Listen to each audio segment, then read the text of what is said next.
Sir, आप पहली बार चुनाव लड़ रहे हैं? जी हाँ। तो इसकी कुछ ऐसी खास वजह?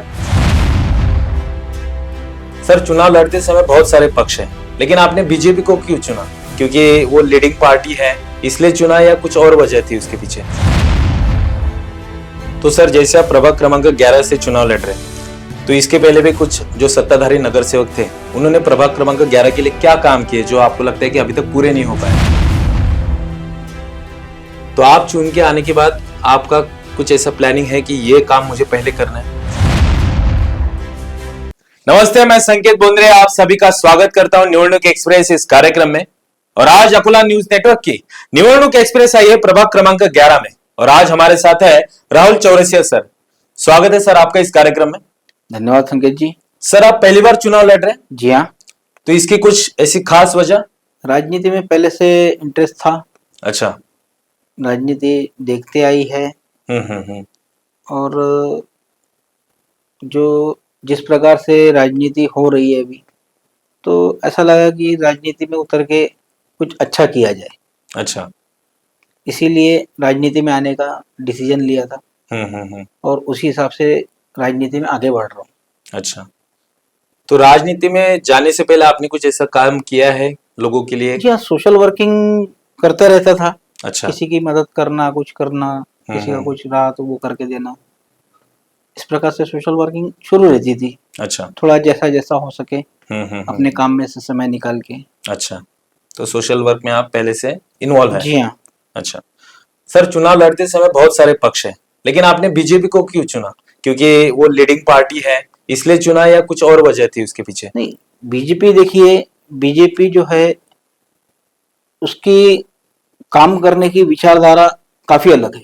अच्छा। यानी विकासात्मक दृष्टि के हिसाब से भी भारतीय जनता पार्टी काम करती है। बराबर। कि शहर का विकास किस प्रकार हो, देश का विकास किस प्रकार हो, पूरा फोकस जो है भारतीय जनता पार्टी का उस तरफ होता है। बराबर। व्यक्तिगत विकास के लिए भारतीय जनता पार्टी काम नहीं करती। तो इसीलिए मैंने भारतीय जनता पार्टी ज्वाइन करने का निर्णय लिया था। अच्छा, तो आप इस पक्ष में कब से हैं? मतलब अभी ज्वाइन किया है कि पहले से काम कर रहे हैं? मुझे काम करते करते पक्ष में 15 साल होते आ रहे हैं। अच्छा। एक सादे कार्यकर्ता से लेके बूथ से लेके। अच्छा, तो मैं आज तो वहां से जर्नी चालू है आपकी कार्यकर्ता से लेके अभी आज उम्मीदवारी लड़ रहे हैं? आज उम्मीदवारी मुझे पक्ष ने दी है। अच्छा, इसलिए मैं पक्ष का बहुत बहुत धन्यवाद और आभार मानता हूँ कि मुझे पक्ष ने इस काबिल समझा मुझे कि मैं प्रभाग क्रमांक 11 का नेतृत्व कर सकता हूँ, ऐसा पक्ष को लगा। इसी विश्वास से मुझे पक्ष ने उम्मीदवारी दी है। तो सर, जैसे आप प्रभाग क्रमांक 11 से चुनाव लड़ रहे हैं, तो इसके पहले भी कुछ जो सत्ताधारी नगर सेवक थे उन्होंने प्रभाग क्रमांक 11 के लिए क्या काम किए जो आपको लगता है कि अभी तक पूरे नहीं हो पाए? देखिए, प्रभाग क्रमांक 11 जो है ये मुख्य बाजार पेट का प्रभाग है। यानी पूरे अकोले का सबसे मुख्य बाजार प्रभाग क्रमांक 11 के अंदर आता है। बराबर। और पिछले 10-15 सालों से यहाँ पे कांग्रेस की सरकार रही है। मगर 10-15 सालों में उन्होंने विकासात्मक दृष्टि से कुछ भी सोचा नहीं है और ना ही कुछ किया है। बराबर। अब इस दफा मुझे भारतीय जनता पार्टी से मौका मिला है। और अगर प्रभाग क्रमांक 11 की जनता ने अगर चुन के दिया है तो जो विकास कार्य आज तक के नहीं हुआ है और प्रभाग क्रमांक 11 की जनता को जो अपेक्षा है, जो लोग पहले थी और जो आज है, जो पिछले नगर सेवकों ने नहीं किया है, तो सबसे पहले मैं वो करना चाहूंगा। अच्छा, तो इसमें अभी तक क्या नहीं किया उन्होंने? मतलब क्या मेन समस्या है जनता को अभी वहां पे? प्रभाग क्रमांक 11 जो है ये थोड़ा मुख्य बाजार तो है ही है, मगर ये स्लम भी इसमें अटैच है। अच्छा, तो वहां पे ना लाइट है, ना नाली है। अच्छा, ना साफ सफाई है।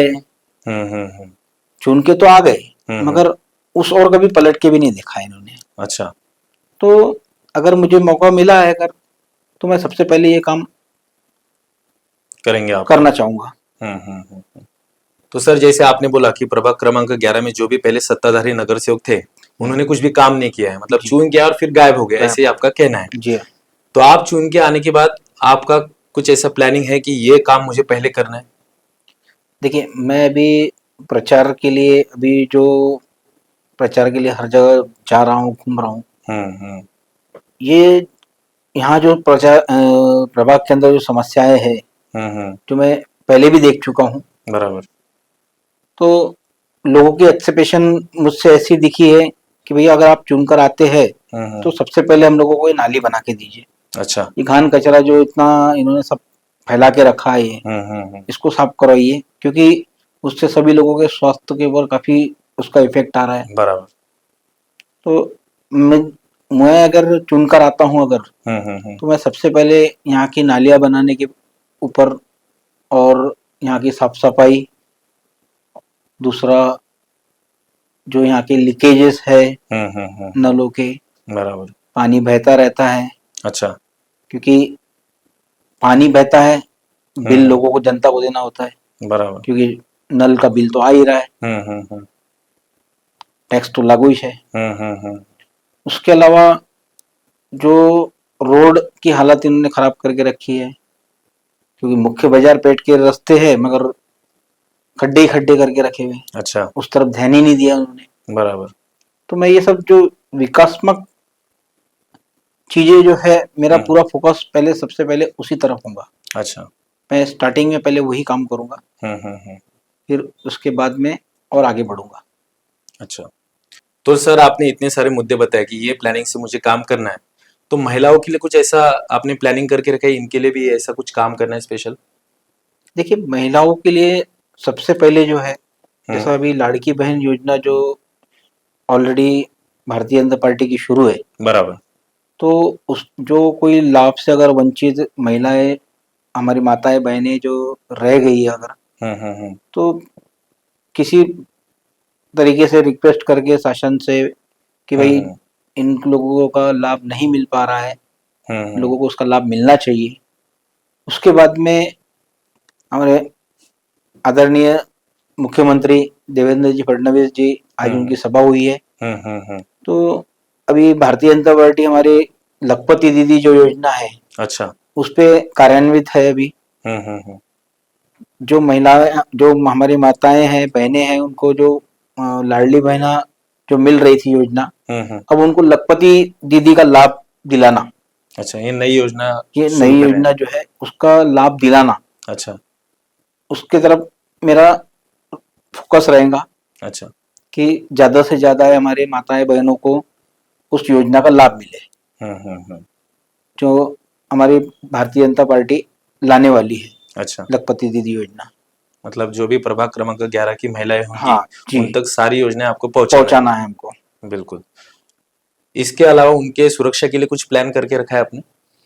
देखिए, मैं ऐसा कहना चाहूंगा कि हमारे पुलिस प्रशासन ने ऑलरेडी तो कैमरेज वगैरह तो जो चौराहे, मुख्य चौराहे पे लगाए ही है, बट ये कैमराओं की संख्या जो है ये कम पड़ रही है। बराबर।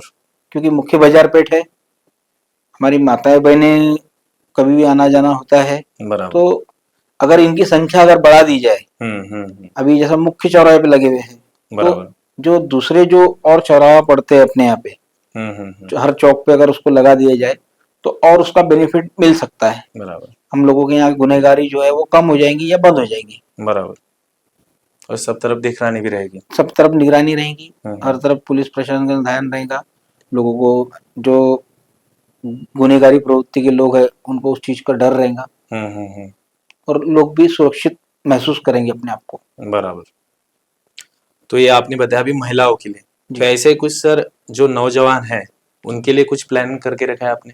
देखिए, प्रभाग क्रमांक 11 जो है हमारा, इसमें नौजवान, हमारे जो नौजवान भाई लोग हैं, दोस्त लोग हैं, तो आज की तारीख में हमारे नौजवान दोस्त लोगों को जिम की व्यवस्था जो है वो हम उपलब्ध कराने की कोशिश करेंगे। अच्छा। क्योंकि हम लोगों के यहाँ जो पुराने अखाड़े थे जो आज काफी दयनीय अवस्था में है, अच्छा। और हमारा प्रभाग क्रमांक 11 जो है, तो मुख्य बाजार पेट तो है ही है, मगर इसको स्लम एरिया भी है हमारे साथ में जुड़ा हुआ। बराबर। तो काफी हमारे यहाँ के जो नौजवान है, युवा है, कि वो आज प्राइवेट जिम जो अफोर्ड नहीं कर पाते हैं, बराबर। कि उनका खर्चा थोड़ा ज्यादा होता है बराबर। और फिर वो उस तरफ जाते नहीं है, देखते नहीं है कि यार कि हम लोगों ने करने की तो इच्छा होती है लेकिन जा नहीं मगर पाते। बजट जो है, क्योंकि खुद की आमदनी बराबर। से उसको ये करना हम्म। हम लोगों को अफोर्डेबल नहीं होता है। बराबर। तो हम लोग यहाँ जो अखाड़े जो थे पुराने, हम्म। तो उसको रिपेयर करा के हम्म। उसको फिर से उसका रिनोवेशन नए उसमें जान डालना, उसको फिर से शुरू करना, बराबर। ताकि प्रभाग के नौजवानों को उसका फायदा मिल सके बराबर। और उनकी कुछ पैसे की बचत भी हो, ताकि वो उस पर बचे हुए पैसे से थोड़ा सा दूसरा कुछ इन्वॉल्वमेंट कर सकते हैं। बराबर। तो सर आपने इतने सारे प्लान तो करके रखे हैं, लेकिन प्रभाग क्रमांक 11 में जो जनता है उनके साथ आपके कैसा कनेक्शन है? देखिए संकेत जी, ऐसा है कि बचपन से मैं सभी यहाँ पे जो धर्म के लोग हैं, यहाँ पे सभी धर्म समाज के लोग हैं। अच्छा। मेरा सबसे बचपन से मिलना जुलना रहा है, घर में आना जाना रहा है। अच्छा। काफी यहाँ 11 नंबर प्रभाग की जो जनता है उससे मेरा सभी से अच्छा है। किसी प्रकार का किसी से कोई कोई ये नहीं है, क्लैशेस नहीं है और काफी हम लोग सब मिलजुल के रहते हैं। तो इसमें तो कोई अड़चन की कोई बात ही नहीं है, ना ही कोई दिक्कत है। बराबर। और सभी से अच्छा स्नेह है, मिलता है। हम साथ में उठते बैठते हैं। अच्छा। बड़े बुजुर्गों से भी सबका मान सम्मान सबका रखते भी है और उनसे प्यार भी उतना मिलता है। अच्छा। जी तो आपका मतलब पूरा जनता से कनेक्शन है? जी बिल्कुल बिल्कुल, सबसे पहचान है? सभी से पहचान है। अच्छा। तो आपके प्रभाग क्रमांक 11 में कुछ ऐसा गार्डन है बच्चों को खेलने के लिए? नहीं, गार्डन नहीं है हम लोगों के यहाँ पे। नहीं है?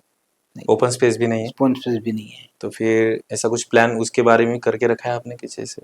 देखिए, अभी तो मुझे इसकी जानकारी नहीं है। अगर कोई किसी प्रकार का अगर ओपन स्पेस अगर यहाँ होगा, तो अगर किसी प्रकार का अतिक्रमण होगा तो हम उसको निकाल के वहाँ पे गार्डन बनाने की तरफ ध्यान देंगे। अच्छा। ताकि लोग वहाँ पे वॉकिंग कर सके। जो बड़े बुजुर्ग जो है सुबह वहाँ आए, टहले, उनका स्वास्थ्य अच्छा रहेगा। बराबर। तो ये हम कोशिश करेंगे उस तरफ। तो सर आप आखिरी में जनता से क्या कहना चाहेंगे कि वो आपको ही वोट करे? देखिए, मैं ऐसा आह्वान करूंगा प्रभाग क्रमांक 11 की जनता से कि वो मुझे शुरू से देखते आ रहे हैं कि मैं किस प्रकार का व्यक्ति हूँ। बराबर। और मेरा काफी प्रभाग क्रमांक 11 की जनता से मिलना जुलना है और मुझे विश्वास है कि प्रभाग क्रमांक 11 की जो जनता है मेरा कमल निशानी 1 नंबर का बटन दबा के मुझे ज्यादा से ज्यादा मतों से चुनकर देंगी और वो जो स्नेह है वो मत के रूप में मुझे 16 तारीख के दिन जरूर मिलेगा और दिखेगा भी लोगों को। बिल्कुल बिल्कुल सर, जितने आप विश्वास से बोल रहे हैं तो जनता आप पर बिल्कुल विश्वास रखेगी और आपको चुनाव के दिन जितवा के ही रहेगी। तो बहुत बहुत शुभकामनाएं सर आपको इस चुनाव के लिए और इस कार्यक्रम में आने के लिए बहुत बहुत धन्यवाद। धन्यवाद संकेत जी।